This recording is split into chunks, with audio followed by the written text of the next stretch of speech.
মুসা আলাইহিস সালাম আল্লাহকে একদিন বলছেন, আল্লাহ আপনার সমস্ত সৃষ্টি সবার রিজিকের কথা, খাদ্য দুনিয়ার প্রয়োজন পূরণের কথা আপনার মনে থাকে? আপনি কেমনে মনে রাখেন? আপনি সকলের রিজিক কেমনে দেন? আল্লাহ তাআলা বললেন, মুসা তোমার সামনে একটা বড় পাথর আছে, তোমার হাতে লাঠিটা দিয়ে ওটাতে একটা বাড়ি মারো। মুসা আলাইহিস সালামকে আল্লাহ বললেন, এই পাথরটার মধ্যে লাঠি দিয়ে আঘাত কর। মুসা আলাইহিস সালাম আঘাত করলেন, লাঠির একটা পার্ট মানে একটা অংশ পাথরের ভাঙিয়া পড়েছে। মুসা আলাইহিস সালামকে আল্লাহ আবার বললেন, আবার লাঠি দিয়ে আঘাত কর। আবার বাড়ি দিলেন, পাথরের একটা অংশ আবার ভেঙে পড়েছে।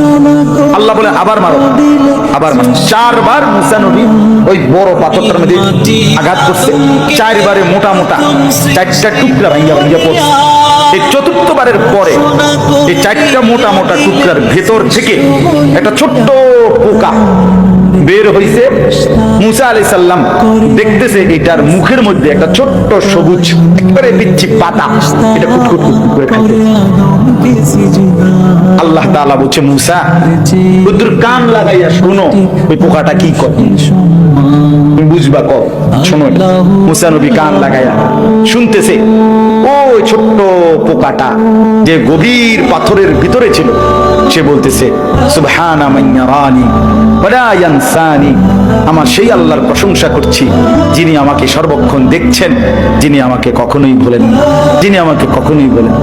আল্লাহ তাআলা বললেন, মুসা তো এবার দেখো এই পাথর উপর দিয়ে ভাবার কোনো সুযোগ নাই। এই পাথরের চারটা স্তর ভেতরে এই ছোট্ট পোকাটার মুখে সবুজ এই গাছের পাতা যে মালিক পৌঁছায় দিছেন, তিনি কি সকলের রিজিক দিতে সক্ষম না?